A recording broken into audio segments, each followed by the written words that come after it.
विधायिने कृष्णकर्मोघ शान्ताय शान्तये सर्वकर्मणां नमः श्री वर्धमानाय निर्धूतकलिलात्मने सालोकानां त्रैलोकानां यद्विद्यादर्पणायते गुरवः पान्तु नो नित्यं ज्ञानदर्शननायका चारित्रार्णव गम्भीरा मोक्षमार्गोपदेशिका मोक्षमार्गोपदेशिका मोक्षमार्गोपदेशिका। जब एक विराट श्री आदिनाथ भगवान की, एक विराट श्री चंद्रप्र भगवान की, एक विराट श्री शांतिनाथ भगवान की, एक विराट श्री पार्श्वनाथ भगवान की, एक विराट श्री महावीर भगवान की, परम पूजनीय आचार्य भगवान श्री पूज्यपाद स्वामी की, परम पूजनीय आचार्य भगवान श्री आचार्य गुरुदेव श्री स्वामी विराट सागर जी महाराज की, अहिंसामयी विश्व धर्म की, 10 उत्तम मार्दव धर्म की, 10 लक्षण महापर्व की,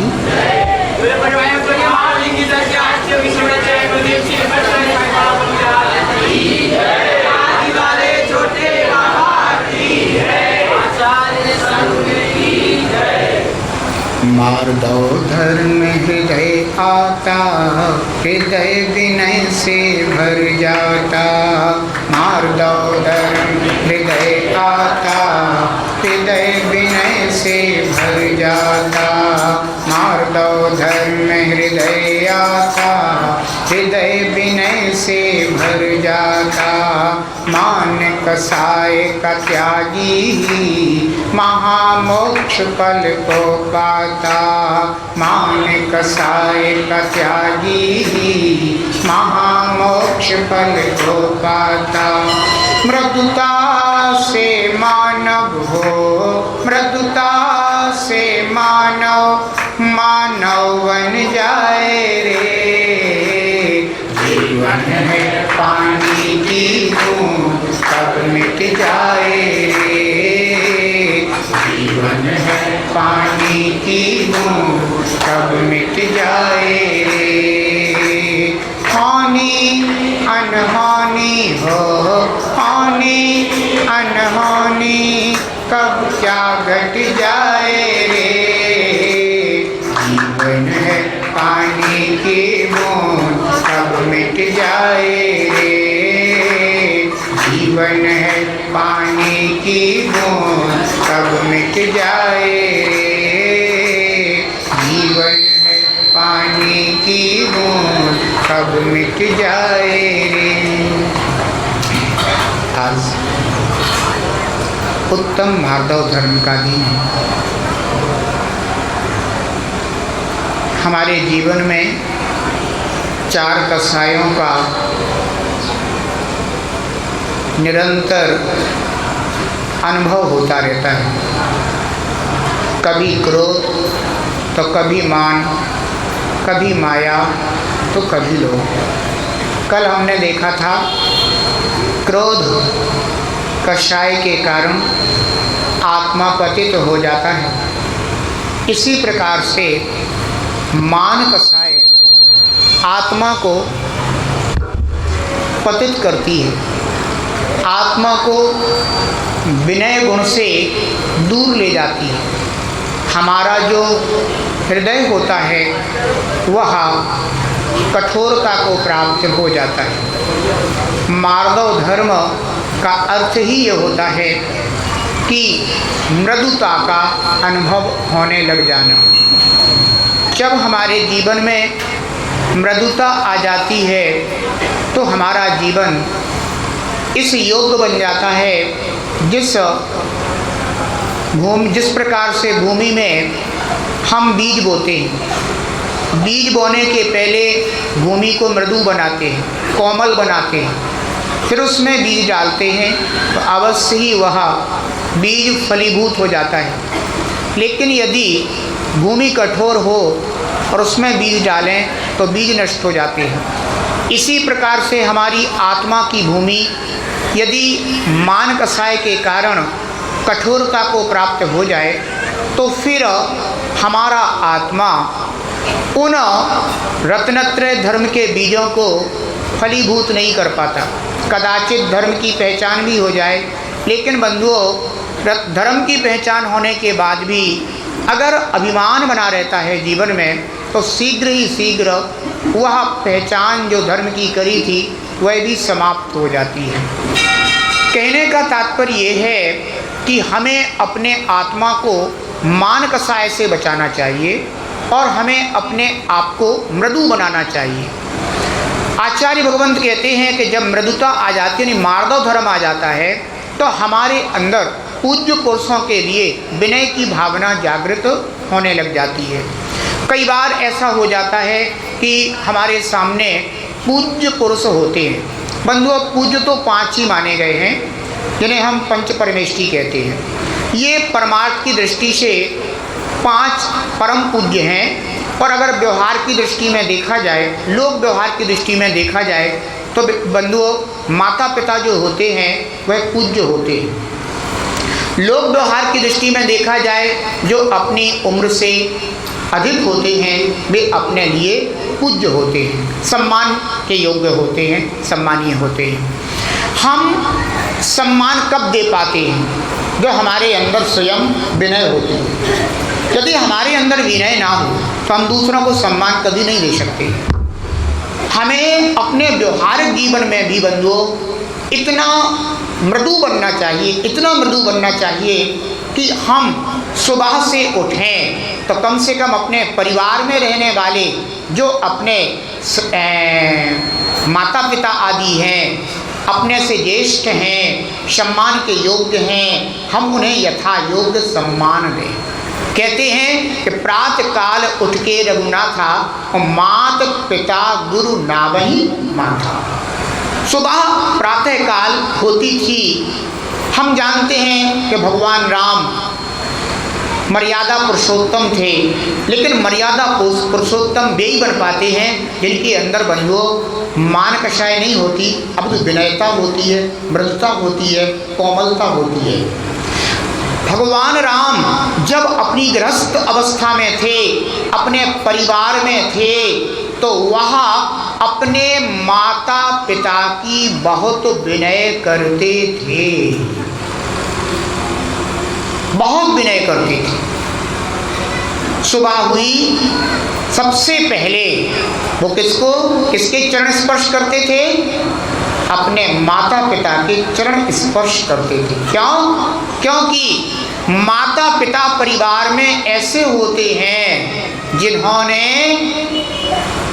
तुम्हारे जीवन को बंधु अपने खून से सींच करके तुम्हें इस योग्य बनाया है कि तुम इस जगत में सम्मान के साथ जी सको। माता पिता के उपकार बंधुओं दुनिया में कभी कोई भुला नहीं सकता अगर वह अपने व्यवहारिक जीवन में है तो। ध्यान रखना, लोक व्यवहार का जो आपका जीवन है, आपका पारिवारिक जीवन है, और अगर आप परिवार के सदस्य हैं तो बंधुओं ये ध्यान रखना, माता पिता के ऋण को कभी भी चुकाया नहीं जा सकता। यदि आपने इस पर्याय में परमार्थ मार्ग को धारण नहीं किया है और आपने अपने परिवार में रह करके ही अपने जीवन को जीते रहे हैं तो ये ध्यान रखना, इस भाव में तो क्या भाव में भी तुम बंधु अपने माता पिता के ऋण को नहीं चुका सकते।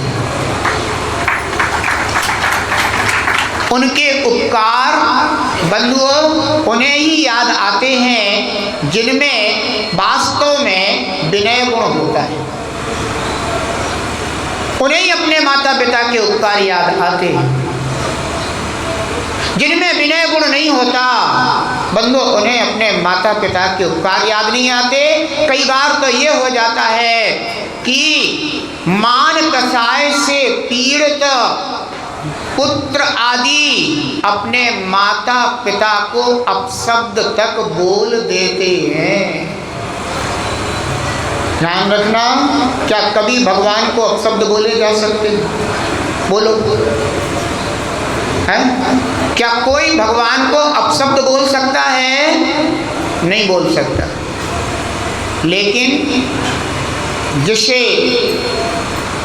भगवान पर श्रद्धा नहीं होगी बंधुओं वो कुछ भी कर सकता है। लेकिन जिसे भगवान पर अगर थोड़ी भी श्रद्धा है, थोड़ी भी, तो वह भगवान के लिए कभी भी अपशब्द नहीं बोल सकता।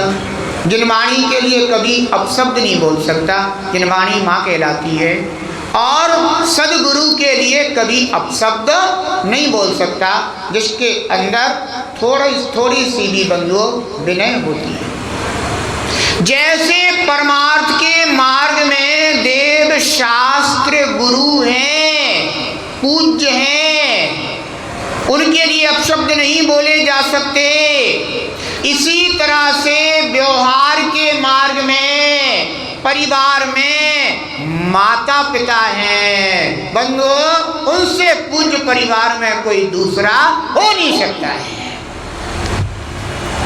यही कारण है कि जो वास्तव में पारिवारिक होते हैं, जो पुत्र इस बात का स्मरण करते हैं कि हमारे माता पिता ने हमारे लिए किस तरह से दिन रात एक कर करके हमारा ख्याल रखा, हमारा ध्यान रखा, हमें धीरे धीरे संस्कार दिए, पढ़ाया लिखाया, आगे बढ़ाया, हम इनके ऋण को कभी चुका नहीं सकते। बंधुओं ऐसे पुत्र ही मर्यादा पुरुषोत्तम पुत्र कहलाते हैं। ध्यान रखना, मर्यादा पुरुषोत्तम पुत्र हैं। जानते हो पिता ने दशरथ ने राम के लिए वनवास दे दिया है, और राम ऐसे मर्यादा पुरुषोत्तम पुत्र थे, इतने पिता के आज्ञाशील थे कि उन्होंने अपने पिता से यह भी नहीं पूछा कि पिताजी आपने आखिर मुझे यह क्यों दिया है। उन्होंने प्रति प्रश्न भी नहीं किया। बंधुओं ऐसे पुत्र ही मर्यादावान पुत्र कहलाते हैं। ऐसे पुत्र ही संस्कारवान पुत्र कहलाते हैं। ऐसे पुत्र ही धर्मात्मा पुत्र कहलाते हैं। ऐसे पुत्र ही सुपुत्र कहलाते हैं, सपूत कहलाते हैं। राम ने अपने पिता दशरथ से ये नहीं पूछा कि पिताजी कल शाम तक तो आप मुझे राज्य तिलक करने वाले थे और आज सुबह होते ही आपने मुझे वनवास क्यों दे दिया। मैंने क्या गलती कर दी, मैंने क्या अपराध कर दिया, मैंने क्या बुरा कर दिया। बंधुओं अगर आजकल की संतान हो, हैं आजकल की संतान हो, तो बंधुओं माता पिता कितना भी उपकार करें, कितना भी उपकार करें, तो भी बंधुओं कभी कभी उन्हें अपने माता पिता के भी उपकार याद नहीं रहते।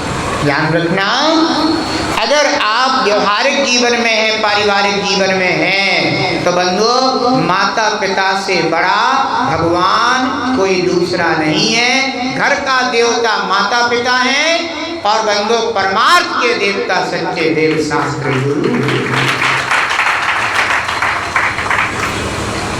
जिनेंद्र देव की आराधना तभी सार्थक है, जिनवाणी की उपासना तभी सार्थक है, सदगुरु की विनय तभी सार्थक है, जब कि घर में माता पिता का सम्मान होता हो, घर में माता पिता की विनय होती हो, कभी घर में माता पिता के लिए कभी भी किसी भी ऐसे शब्दों का प्रयोग नहीं होता हो जो शब्द अगर कोई तीसरा व्यक्ति सुन ले तो कहेगा कि अरे ये शब्द तुम्हारे लिए बोलना उचित नहीं।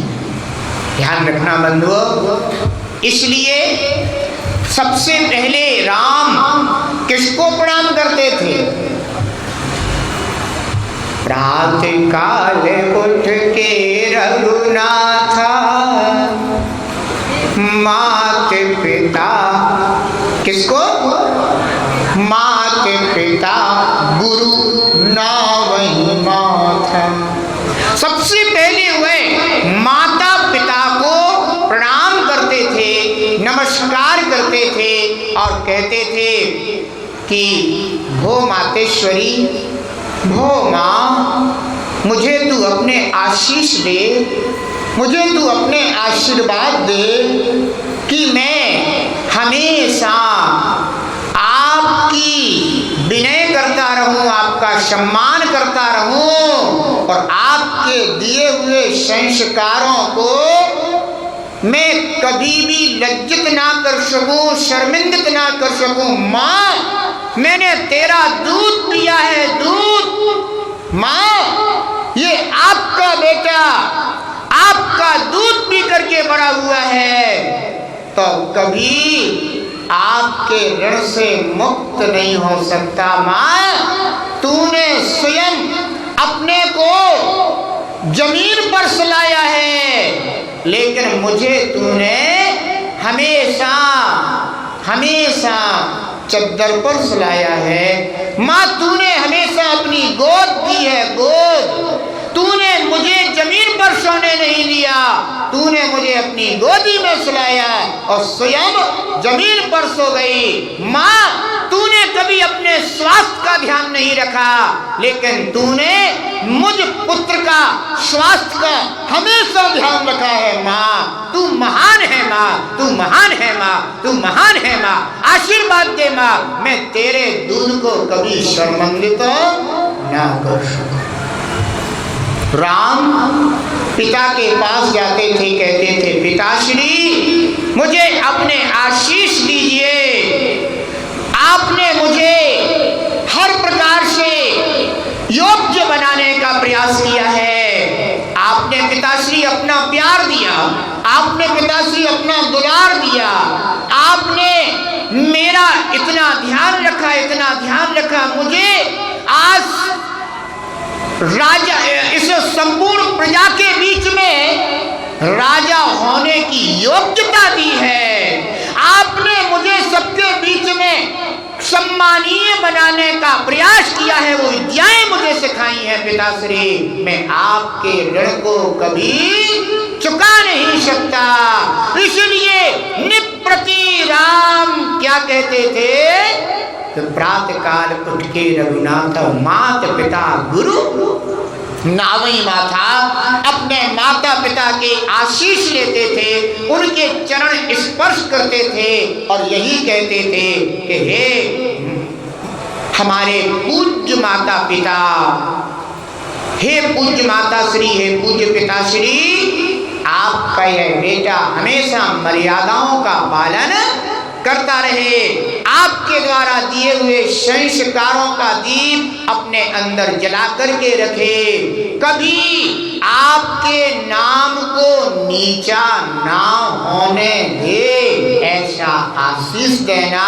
और बंधुओं, घर में अगर माता पिता का प्रसन्नता पूर्वक आशीष मिल गया तो समझो कि तुम परिवार में सफलता को प्राप्त हो गई। तुमने अपने परिवार को संगठित कर लिया। बंधुओं, एक राम ऐसे हैं जिन्होंने अपने परिवार को बंधुओं खंडित नहीं होने दिया, पिता की आज्ञाओं का पालन कर लिया, लेकिन अपने परिवार को कभी खंडित नहीं होने दिया। बंधुओं, ध्यान रखना, ऐसे महान पुत्र राम पिता से ये भी नहीं पूछा कि पिताश्री एक बार तो बता दो। जानते हो भरत जो था, भरत बड़ा बैरागी था, बड़ा बैरागी था भरत।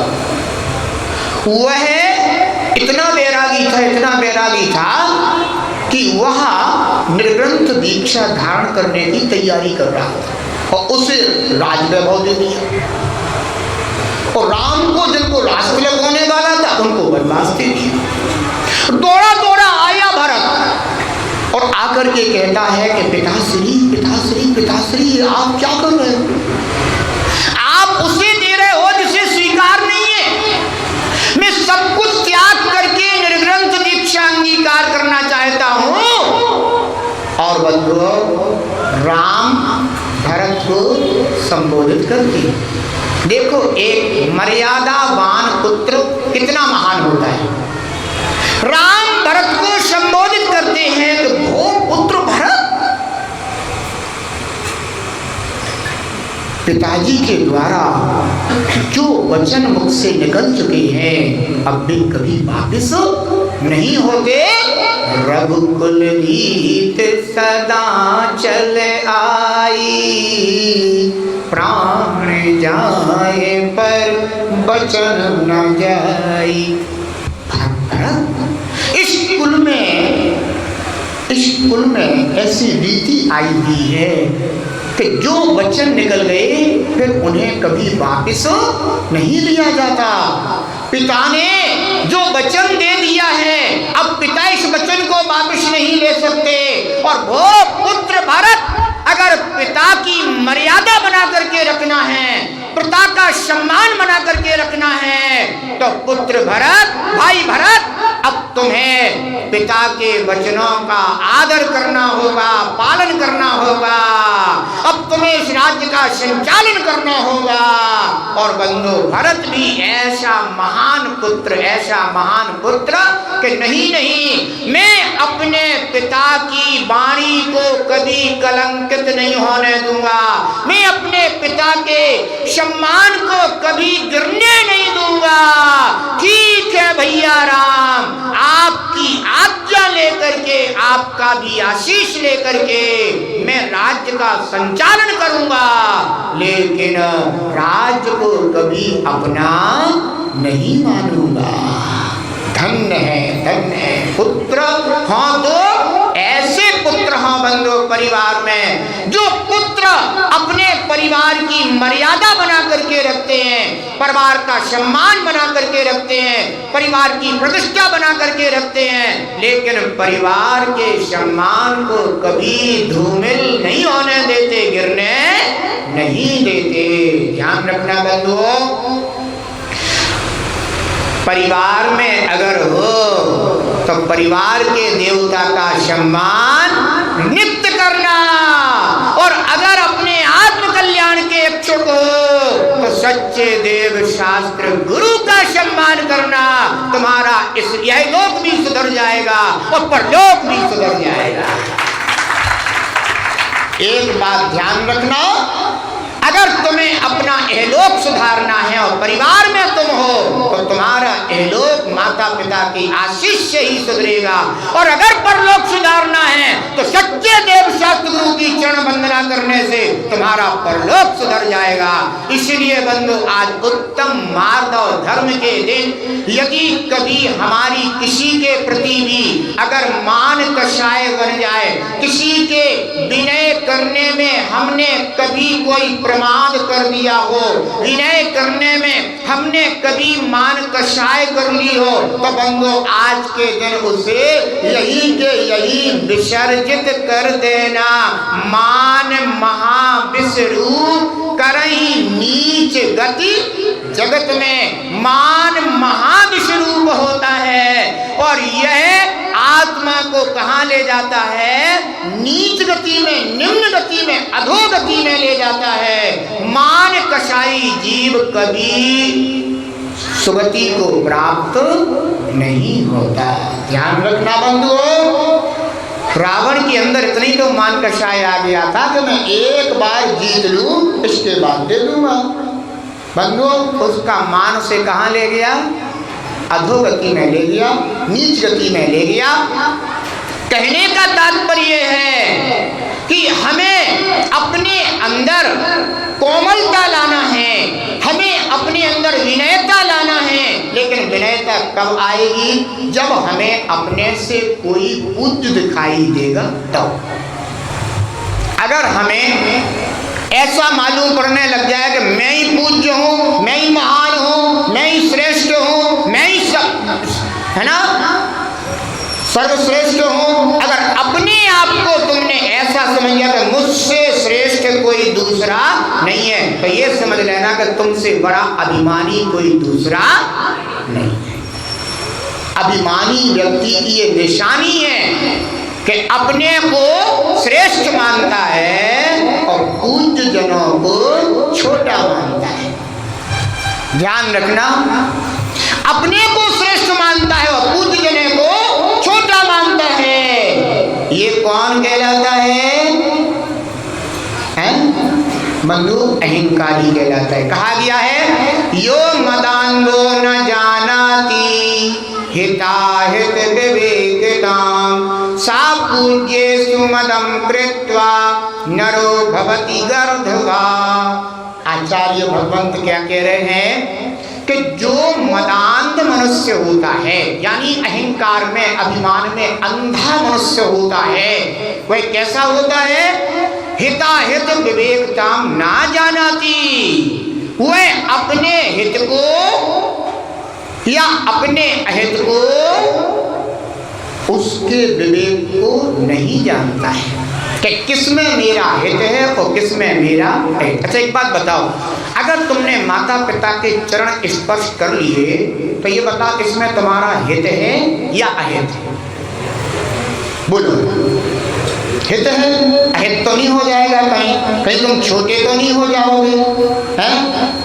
कहीं तुम्हारा मान सम्मान तो नहीं खो जाएगा? एक बात ध्यान रखना, यदि अपना मान सम्मान बढ़ाना है तो माता पिता के चरण स्पर्श कर लेना। माता पिता के चरणों का स्पर्श करने से सम्मान बढ़ता है, लेकिन माता पिता को झुकाने से कभी अपना सम्मान नहीं बढ़ सकता। ध्यान रखना बंधुओं।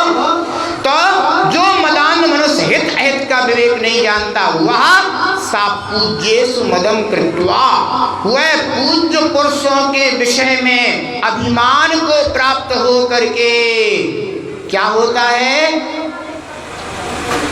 नरो भवति गर्दभा, वह मनुष्य परभव में गधा की पर्याय को प्राप्त हो जाता है। गधा यानी गा प्लस धा। गा माने गलत और धा माने जिसकी धारणा है उसे कहते हैं गधा। है? जिसकी धारणा कैसी है? गलत धारणा है। श्रेष्ठ जनों में भी कभी कभी कोई गलत धारणा बना लेता है बंधुओं, उसे क्या कहते हैं? गधा। मनुष्य होते हुए भी वो क्या हो गया? गधा। इस भाव में भी गधा हो गया और परभव की तो उसने ऐसी तैयारी कर रखी है कि उसको तो गधा बनना ही बनना है। इसलिए बंधु ध्यान रखना, कभी पूज्य पुरुषों के विषय में गलत धारणा नहीं रखना चाहिए। पूज्य तो अपने गुणों से पूज्य बनते हैं। पूज्य किससे बना जाता है? गुणों से पूज्य बना जाता है। बंधु ध्यान रखना, पुत्र तभी सम्मान का पात्र है जब वह माता पिता के चरण स्पर्श करता है, तो बंधु सब लोगों के बीच में सम्मान का पात्र हो जाता है। अच्छा एक बात बताओ, तुम अगर कहीं खड़े हुए हो 10, 20, 25 लोगों के बीच में और अचानक तुम्हारा पुत्र आए और आकर के तुम्हारे चरण छूए, जितने भी 20-25 लोग खड़े होंगे वे तुरंत ही तुम्हारे पुत्र की प्रशंसा करना प्रारंभ करते हैं। तुम्हारे पुत्र में इतने अच्छे संस्कार हैं कि वह स्कूल जा रहा है तो सबसे पहले चरण स्पर्श करता है। धन्य है, आपने बहुत उत्तम संस्कार किए। और एक पुत्र वो कि जो माता पिता खड़े हैं तो खड़े रहने दो, हैं, उनकी ओर देखे भी नहीं, उनसे बोले भी नहीं, उनसे वार्ता भी ना करे और सीधा सीधा निकल जाए, हैं? बंधु, लोग दृष्टि में उससे लोग क्या कहें? ध्यान रखना बंधु, आज उत्तम मार्गव धर्म का दिन है, इसलिए मैंने थोड़ा सा सोचा कि चलो परिवार के बीच की ही चर्चा कर लें। अब धर्म के बीच की चर्चा तो होती रहती है और परमात्मा का मार्ग तो प्राप्त करना ही करना है, लेकिन कम से कम पहले हम अपने व्यवहारिक जीवन में भी तो इतने कोमल बन जाएं, इतने कोमल बन जाएं कि अपने से पूज्य कोई दिखाई दे और अपन तुरंत उनके चरणों में झुक जाएं। ये विनय कम से कम हमारे जीवन में आ जाए। बंधु, एक समय था कि पहले चरणों तक झुका जाता था, अब थोड़ा सा समय बदल गया है, समझ गए ना? अब औपचारिकता तो है, वास्तविकता नहीं। पहले क्या थी? वास्तविकता थी पहले, और वास्तविकता में क्या था कि घुटने भी झुक जाते थे, मस्तक भी झुक जाता था, कमर भी झुक जाती थी और चरण स्पर्श कर लिए जाते थे। आज वहाँ पूज्य पुरुषों के प्रति बंधु औपचारिकता रह गई है। अब क्या करते हैं आप लोग अपने व्यवहारिक जीवन में, पारिवारिक जीवन में? झुकेंगे तो, लेकिन एक हाथ नीचे की ओर जाता है और घुटनों तक ही पहुंच पाता है और बस। अब देखो, इसमें बंधु विनय नहीं, जो जितना झुकता है वह उतना ही उठता है। ध्यान रखना, जो जितना झुकता है वह उतना ही उठता है, और जो जितना अकड़ता है उतनी ही जल्दी नीचे गिर जाता है। एक आदमी के अंदर बहुत अहंकार था, बहुत अहंकार था। जब भी चलता था तो बिल्कुल सीना, भले ही उसका जो है ना 36 इंच का हो, लेकिन वो 56 इंच का बना के चलता था, दिखा करके। अब बिल्कुल अकड़ करके चलता था।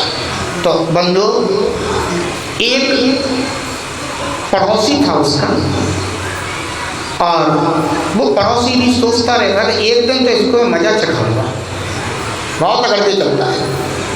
तो अब उसमें तो अकड़ ज़्यादा थी, तो क्या किया उसने? तो जैसे ही वो अकड़ के निकला तो पड़ोसी भी थोड़ा आ गया अपने उसमें, तो वो भी थोड़ा अकड़ गया। तो उसने सोचा कि मुझसे ज़्यादा सीना दिखा रहा है, तो उसने और दिखाया।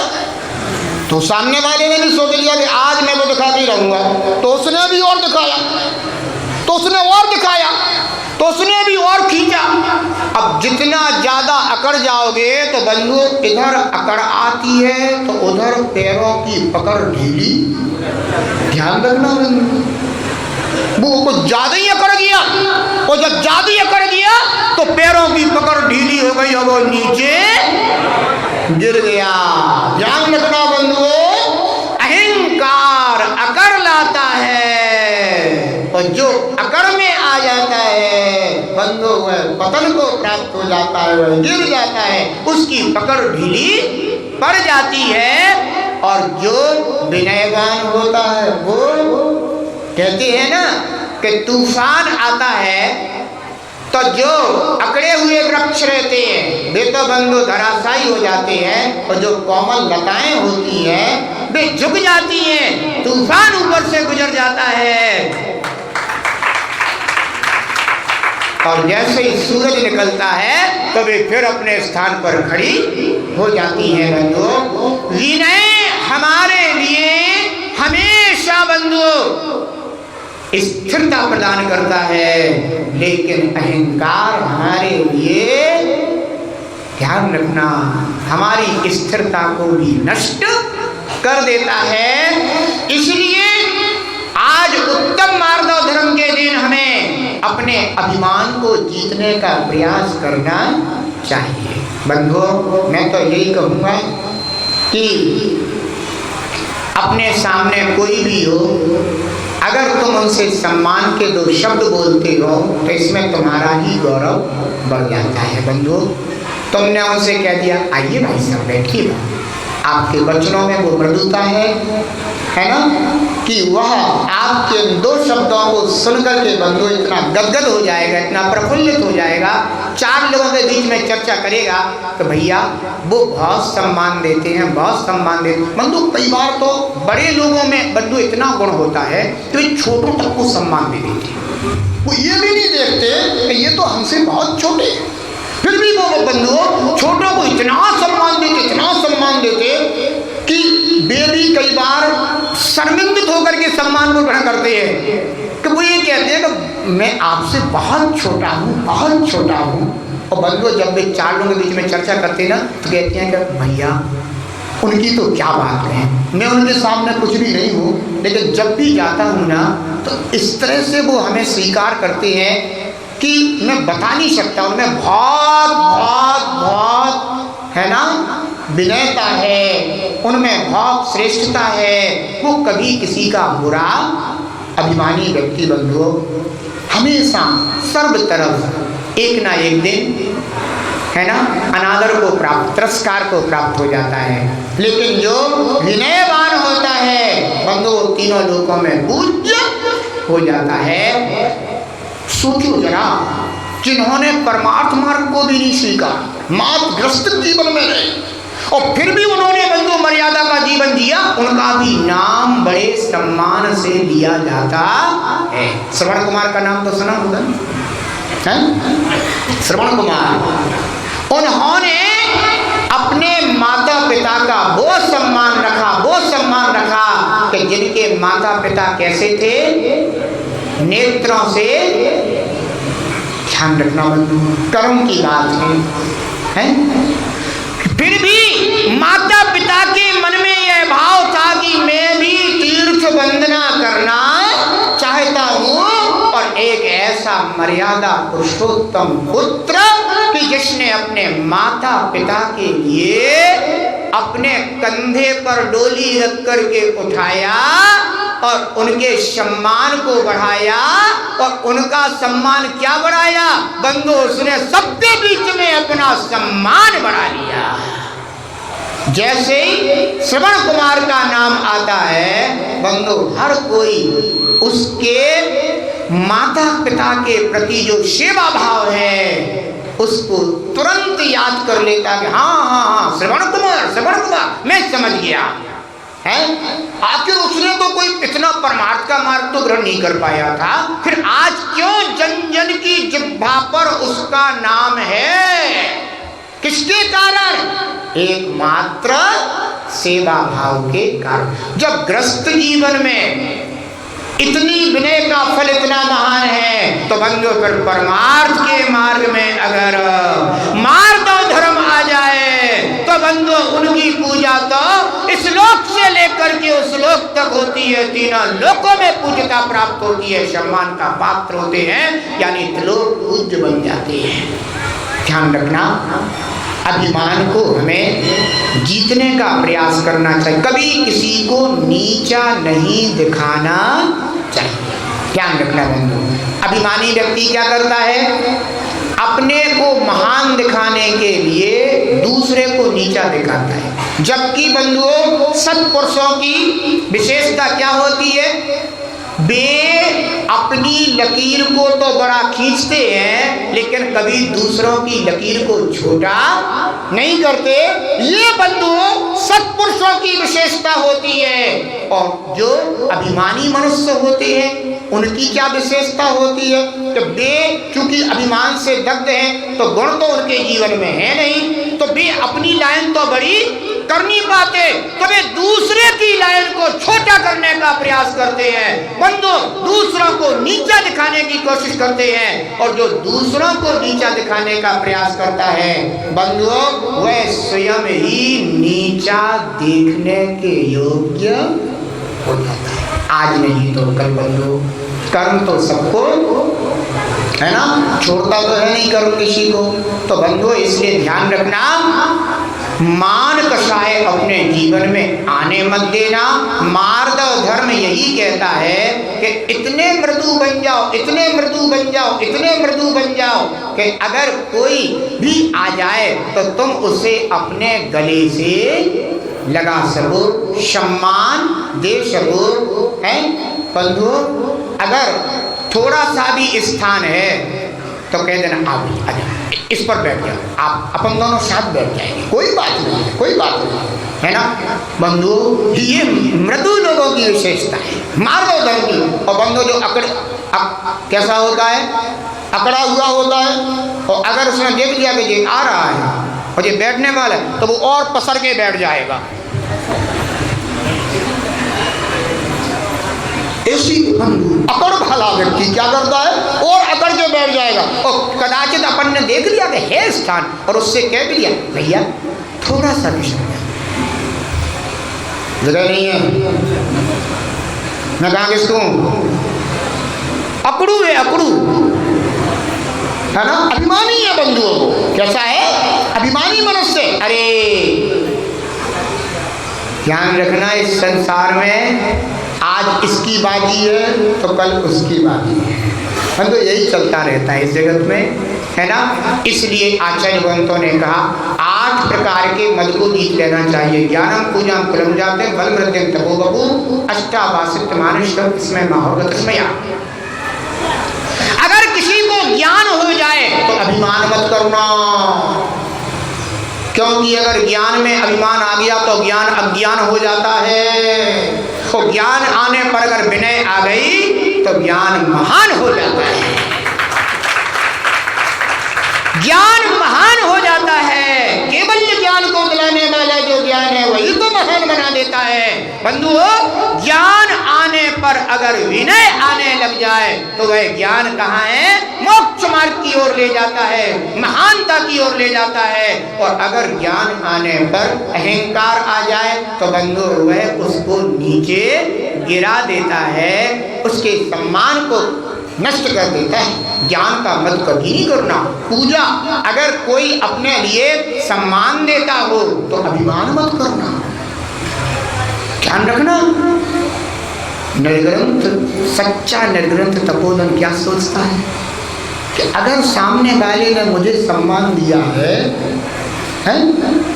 तो ये उसके गुण की विशेषता है, ध्यान रखना। सामने वाले ने अगर हमें सम्मान दिया है तो ये उसके विनय गुण की विशेषता है। मुझ में इतने गुण नहीं है कि मैं वास्तव में इतने सम्मान के योग्य हूँ, ये उसकी इतनी अभिमानहीन दृष्टि होती है, इतनी अभिमानहीन दृष्टि होती है कि वो अपने गुणों को नहीं देखता, अपने दोषों को देखता है। ज्ञानी पुरुष किसको देखता है अपने में, अपने दोषों को देखता है। और ज्ञानी पुरुष दूसरों में किसको देखता है, उसके गुणों को देखता है, ध्यान रखना। तो अगर किसी ने सम्मान दिया तो साधु क्या सोचता है, ये इसके गुण की विशेषता है, वाह धन्य है साधु, इन्हें कहते हैं वीतरागी निर्ग्रंथ तपोधन, ध्यान रखना बंधुओं। और यदि ये आ जाए तो मैं तो सम्मान का पात्र था ही, लेकिन तूने मुझे कम सम्मान दिया है, मुझे और मिलना चाहिए था। अभी तू समझता नहीं है मैं क्या हस्ती हूँ, है ना, मैं कौन सी हस्ती हूँ, अभी तुम समझते नहीं हो। मैं ऐसा वैसा नहीं हूँ, मैंने अपने जीवन में फलाना काम किया है, मैंने अपने जीवन में ढिकाना काम किया, मैंने ऐसा किया, मैंने वैसा किया, अभी तुम लोगों को पता नहीं है। बंधु, ये साधु नहीं बोल रहा है, ये साधु का अभिमान बोल रहा है, ध्यान रखना बंधु। अगर सच्चा साधु होगा तो क्या कहता है, नेकी कर कुएं में डाल। कैसा होता है, नेकी कर। अगर किसी के ऊपर तूने नेकी करी है, किसी का भला किया है, जब तूने कोई भला कार्य किया है तो उसे दिखाने की आवश्यकता नहीं है। नेकी कर कुएं में डाल, चुपचाप हो जा, शांत हो जा, है ना, अन्यथा भीतर अभिमान जाग जाएगा।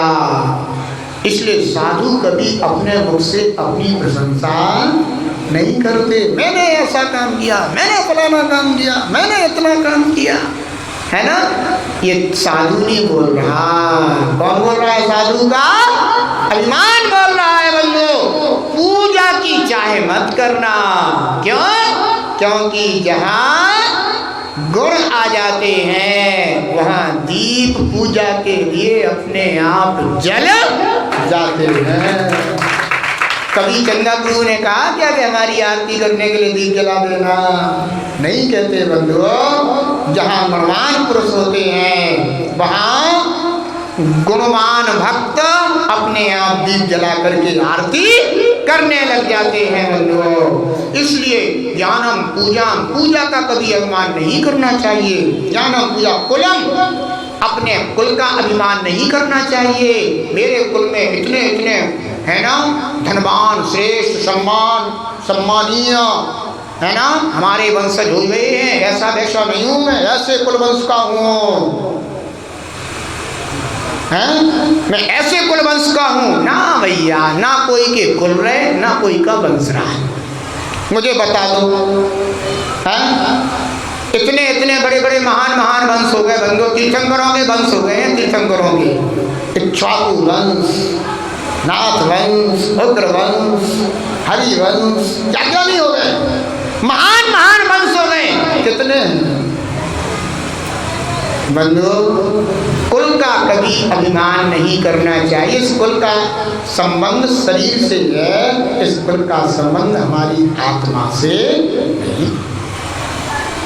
इससे अभिमान तो बढ़ सकता है, लेकिन मार्ग और धर्म जो आत्मा में प्रकट होता है बंधु वो प्राप्त नहीं हो सकता। ज्ञानम पूजम कुलम जातिम, जाति, कभी अपनी जाति का अभिमान नहीं करना चाहिए। मैं फलानी जाति का हूँ, मैं ढिकानी जाति। आजकल बंधु जातिवाद इतना हावी हो गया, इतना हावी हो गया कि वो पूछो मत। सच्ची कह रहा हूँ। वैसे तो हम सब जैन हैं, लेकिन जैनों में भी कितनी जातियाँ हो गई हैं। कभी कभी सम्मेलन जब हो गए ना तब बताऊंगा मैं जातियों के लिए, क्योंकि मैं तो बंधु अपने सम्यक की महिमा जानता हूँ। इन जातियों में तो मेरा कोई विश्वास, मैं तो बस इतना ही हूँ कि मैं जैन हूँ। क्यों क्यों जैन? क्योंकि जितेंद्री भगवान का आराधक हूँ, इसलिए मैं जैन हूँ। बंधुओं, जो इंद्रियों को जीतता है वो जिन हो जाता है, और जो जिनको मानता है वो जैन हो जाता है। बस इतना ही अपना परिचय है। इससे ज्यादा बंधुओं जातियों का परिचय तो मुझे आता नहीं है, क्योंकि बंधुओं ये सम्यक दर्शन का दोष माना गया है, मल माना गया है। ध्यान रखना। ज्ञानम पूजाम कुलम जातिम, बल, बल का अभिमान करना। मुझ में इतनी ताकत है, मैं इतने इतने है ना उपवास कर लेता हूँ, फलाना कर लेता हूँ। अरे ये बल जो है ना एक दिन के बुखार में ढीला पड़ जाता है। एक दिन का केवल हम कह रहे एक एकदम से आ जाए ना तो ये डरे बस बिस्तर पे उठ जाओ, उठते नहीं। कहो स्वास्थ्य ठीक नहीं है, स्वास्थ्य ठीक नहीं।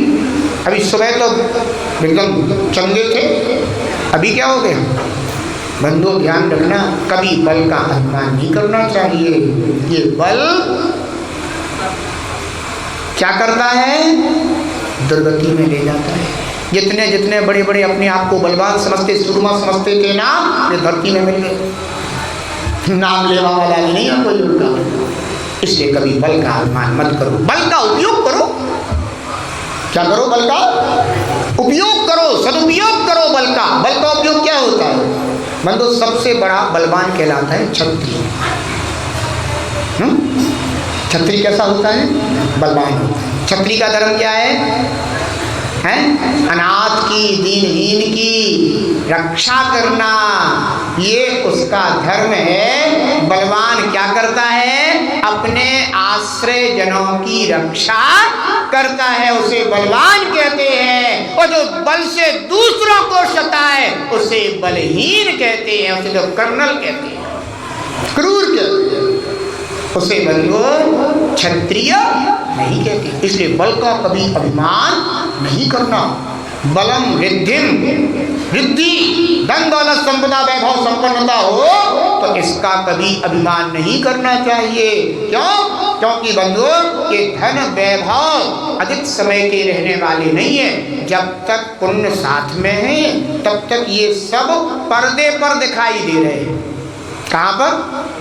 आप लोगों ने पिक्चर देखी है? स्क्रीन पर जो है ना बहुत सी चीजें दिखाई देती है ना, तो वे दिखाई देती हैं लेकिन वे तुम्हारी होती नहीं। घर की टीवी पर ही आ रहा हो, चलो घर की टीवी पर जो है ना कोई स्क्रीन पर ये आ रहा है कि बहुत बड़ा जो है ना एक खजाना निकल आया है, ठीक है ना। अब तुम्हारी टीवी पर बहुत बड़ा खजाना आ गया है, तुम्हारा तो हो गया होगा, नहीं है तुम्हारा। बंधु ऐसे ही बाहर वैभव होते हैं बंधु, ये ध्यान रखना। स्क्रीन पर है ये, है ना, एक क्षण में बंधु सब कुछ अपना समाप्त हो जाता है। रावण के पास क्या था? कहते हैं एक लखूत सवाल अपना की, किनके घर में दिया ना, कहाँ होगा तो ऐसे एक क्षण में सब कुछ समाप्त। धन का धन हो उपभोग करो, उपयोग करो, दोनों चीजें करो। धन का उपयोग करो अपने परिवार के लिए, अपने जीवन निर्वाह के लिए उपभोग करो, लेकिन धन को पाकर के, रिद्धि वैभव को पाकर के अभिमान मत करो। ज्ञानम पूजम कुलम जाते बल वृद्धिम तपो बपू, तप मैं इतने जो है ना तप कर चुका हूँ, इतने व्रत कर चुका हूँ, फलाना फलाने नाम के हमने व्रत कर लिए हैं, और तुमने कितने करे? हमसे तो ज्यादा नहीं होता। अरे कैसे तुम कर्मा को काट पाओगे? अब हमारे जैसे कटेंगे सो कट जाएंगे, लेकिन आप अभिमान मत करो, है? क्यों? क्योंकि मैं तो मात्र पूज्य पुरुषों की विनय कर करके ही अपने कर्मों को काट लूंगा, और तू तप करके भी अपने कर्मों को नहीं काट सकता, क्योंकि अभिमान करने से तो कर्मों का आश्रय बंद होता है।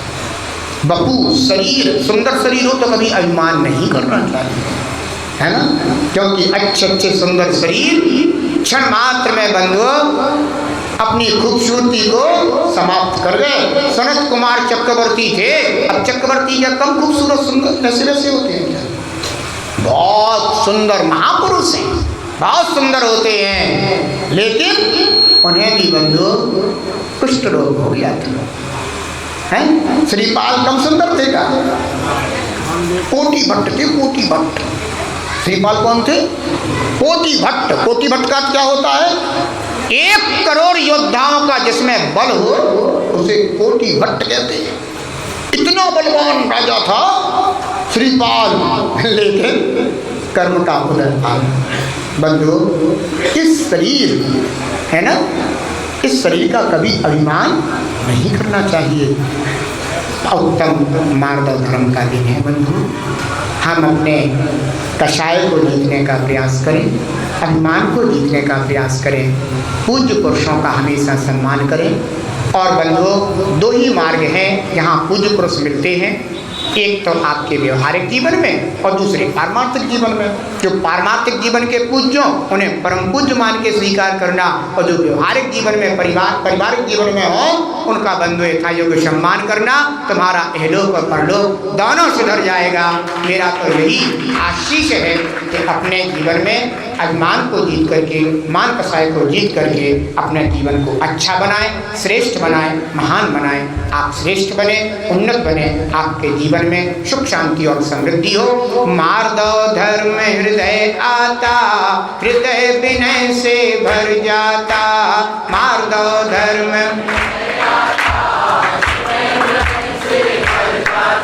मान कसाय का त्यागी महामोक्ष पल को पाता।